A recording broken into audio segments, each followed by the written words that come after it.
चलिए अब हम नेक्स्ट क्वेश्चन देख लेते हैं। क्वेश्चन नंबर 31 क्या कहता है? ये कहता है निम्नलिखित में से कौन सा या कौन से कथन जैन सिद्धांत के अनुरूप है?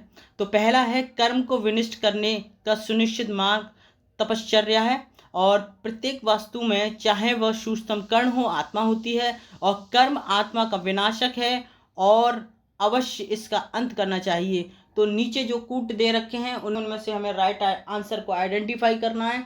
तो जैन सिद्धांत के अनुसार पहला स्टेटमेंट जो है कर्म को विनिष्ट करने का सुनिश्चित मार्ग तपश्चर्या है, ये राइट है। दूसरा स्टेटमेंट है प्रत्येक वस्तु में चाहे वो सूक्ष्मतम कण हो आत्मा होती है, ये भी राइट है। तीसरा स्टेटमेंट है कर्म आत्मा का विनाशक है और अवश्य इसका अंत करना चाहिए, तो ये भी राइट है। तीनों स्टेटमेंट आपके राइट हैं, तो इसका जो राइट आंसर है वो हो गया आपका ऑप्शन नंबर डी, इसका राइट आंसर है। ठीक है, चलिए नेक्स्ट क्वेश्चन देख लेते हैं। ये क्या कहता है? तो ये कहता है कि भारत के सांस्कृतिक इतिहास के संदर्भ में निम्नलिखित युगों पर विचार कीजिए। परिवाजक परित्यागी या भ्रमणकारी होते हैं।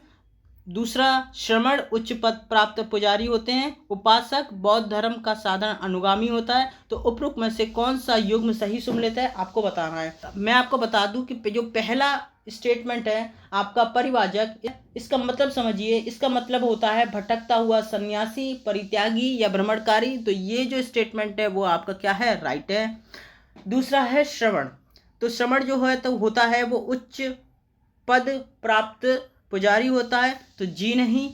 श्रमण जो होता है ना, इसका मतलब होता है श्रम करने वाला या परिश्रम करने वाला या खुद को परिश्रम कराता हो, ऐसा व्यक्ति को हम श्रवण कहते हैं। तो ये स्टेटमेंट आपका क्या हो गया? पूरी तरीके से रॉन्ग हो गया। तीसरा देख लेते हैं, ये क्या कहता है? उपासक बौद्ध धर्म का साधारण अनुगामी। उपासक जो शब्द है वो बौद्ध धर्म के अनुयायियों के लिए प्रयोग में लाया जाता है, तो ये भी आपका क्या हो गया?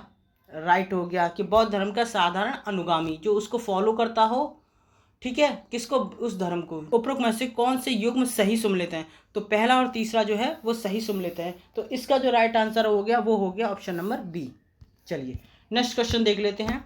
भारत के धार्मिक इतिहास के संदर्भ में निम्नलिखित कथनों पर विचार कीजिए। पहला है बोधिसत्व बौद्ध मत के हीनयान संप्रदाय की केंद्रीय संकल्पना है। तो मैं आपको बता दूं ये स्टेटमेंट आपका रॉन्ग है, क्योंकि बोधिसत्व जो है वो बौद्ध मत के हीनयान नहीं बल्कि महायान संप्रदाय की संकल्पना है। तो ये आपका जो स्टेटमेंट है क्या हो गया? ये रॉन्ग हो गया। और दूसरा स्टेटमेंट पढ़ लेते हैं। बोधिसत्व अपने प्रबोध के मार्ग पर बढ़ता हुआ करुणामय माना गया है। तो मैं आपको बता दूं ये स्टेटमेंट आपका क्या है? बिल्कुल राइट है। स्टेटमेंट हम पढ़ लेते हैं। ये कहता है बोधिसत्व समस्त सचेतन प्राणियों को उनके प्रबोध के मार्ग पर चलने में सहायता करने के लिए स्वयं की निर्माण प्राप्ति में विलंबित करता है। तो ये स्टेटमेंट भी आपका पूरी तरीके से राइट है।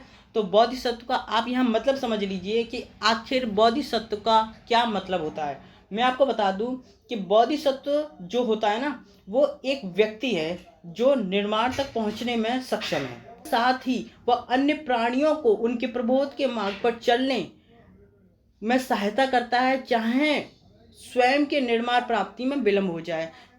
मतलब वो दूसरों का भला करने, उनको क्या कहते हैं, मोक्ष की प्राप्ति तक उनके मार्ग को उनको दिखाने में, और इस प्रकार बोधिसत्व तो हम कह सकते हैं, तो हम इस बात को कह सकते हैं कि इस प्रकार जो बोधिसत्व है एक सहज इच्छा युक्त करुणामय रवैया रखता है और स्वयं के साथ अन्य प्राणियों के प्रबोध मार्ग पर चलने में मदद करता है। मतलब वो ऐसा व्यक्ति है जो अपना तो भला चाहता है लेकिन अपने से बढ़कर वो दूसरे का भला चाहता है। क्यों?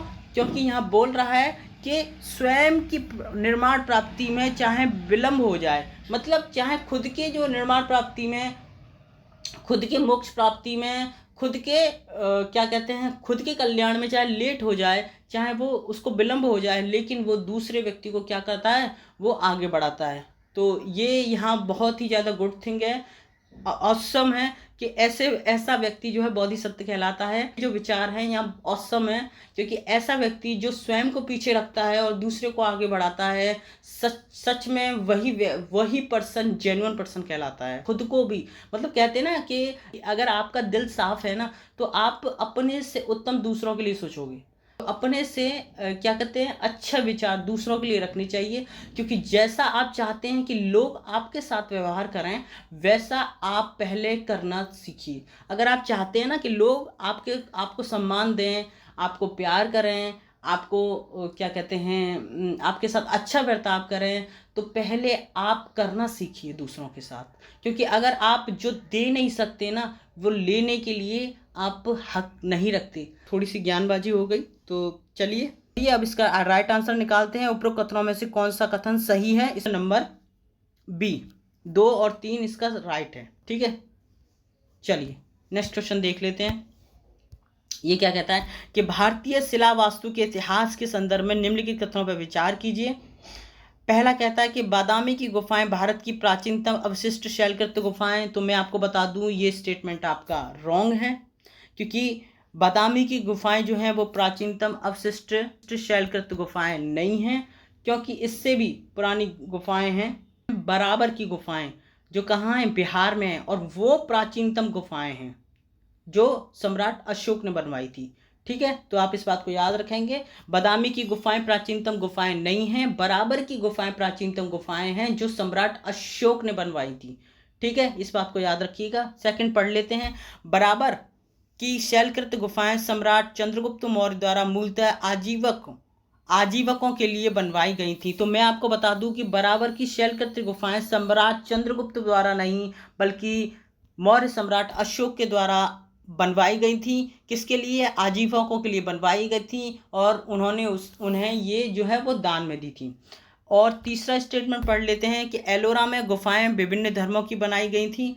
तो मैं आपको बता दूं कि एलोरा के अंदर जो गुफाएं बनाई गई थी वो तीनों धर्म की बनाई गई थी, और एलोरा की जो गुफाएं हैं वो औरंगाबाद में हैं, और इनका निर्माण 7वीं से 9वीं शताब्दी के बीच हुआ है, और इसमें तीनों धर्म बौद्ध, जैन, हिंदू धर्म समाहित है।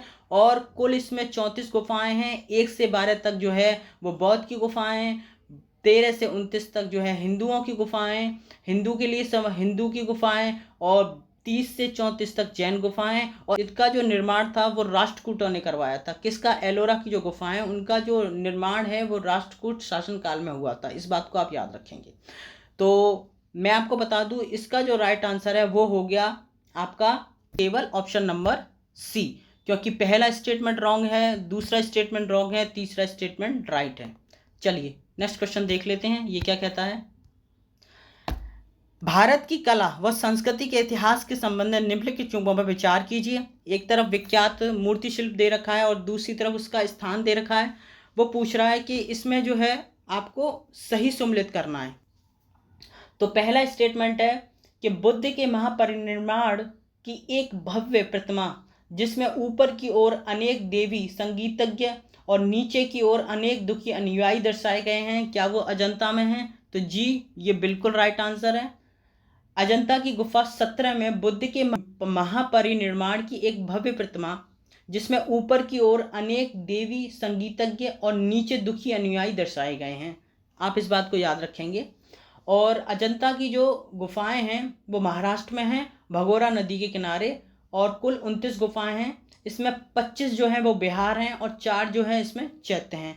और अजंता की जो गुफाएं हैं वो विश्व विरासत सूची में शामिल हैं। ये भी आप याद रखेंगे, इसकी एडिशनल इन्फॉर्मेशन है।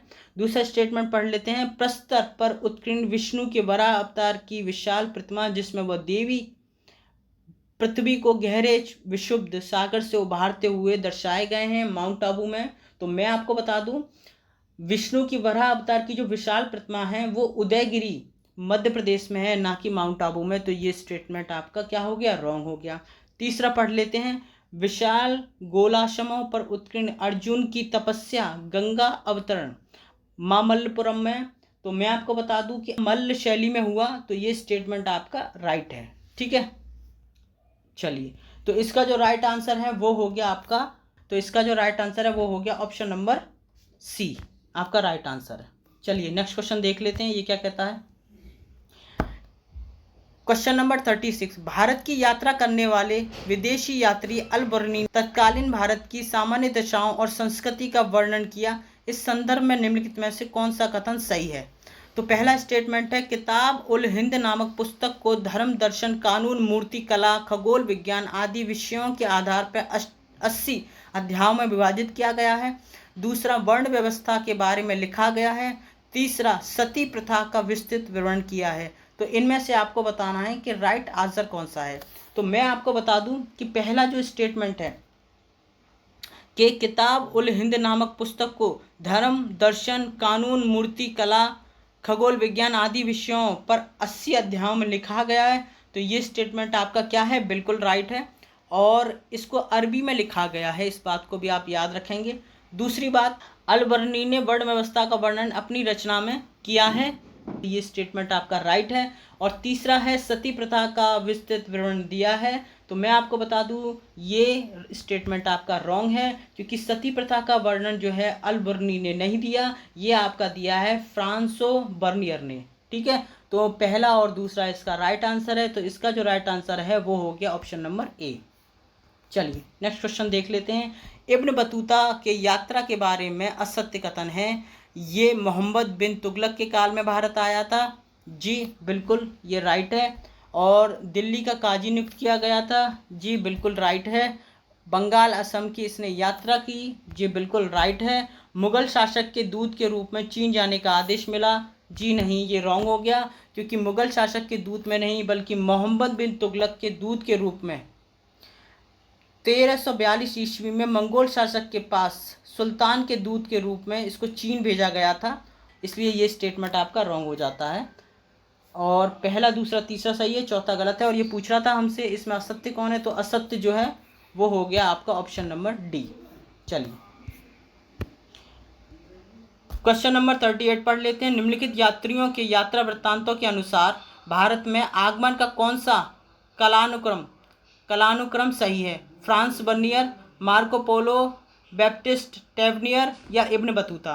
तो आपको इसमें से वो कालक्रम लगाना है कि पहले कौन आया था, उसके बाद कौन आया था, उसके बाद कौन आया था। कि पहले आया था आपका मार्को पोलो, उसके बाद आया था आपका इब्न बतूता, उसके बाद आया था आपका बैप्टिस्ट टेवनियर और उसके बाद आया था आपका फ्रांस बर्नियर। ठीक है, तो इसका जो राइट आंसर है वो हो गया आपका option number A. Option number A आपका सही है।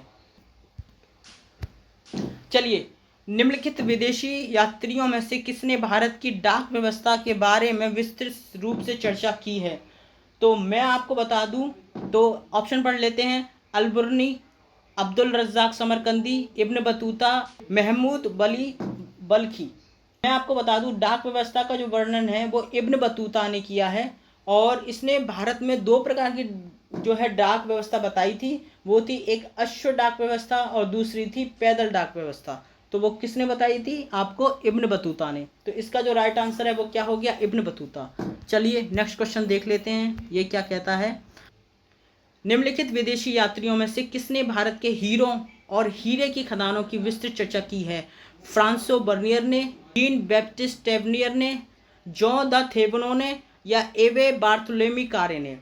तो मैं आपको बता दूं, जॉन बैप्टिस्ट टर्नियर जो था वो 1638 से लेके 1663 तक भारत में रहा। और इस फ्रांसीसी यात्री ने 6 बार भारत की यात्रा की। और टर्नियर ने जो है सूरत, आगरा, बहरानपुर, ढाका, गोलकोंडा आदि शहरों की यात्राएं की। और यह पेशे से जौहरी था और इसने हीरों के व्यापार व खनिजों के बारे में विस्तार से लिखा है अपनी बुक में। ठीक है, मिलते हैं आपसे नेक्स्ट वीडियो में। तब तक अपना ध्यान रखिए, स्वस्थ रहिए, मस्त रहिए, पढ़ते रहिए और अपने माँ बाप का नाम रोशन करिए। जय हिंद दोस्तों।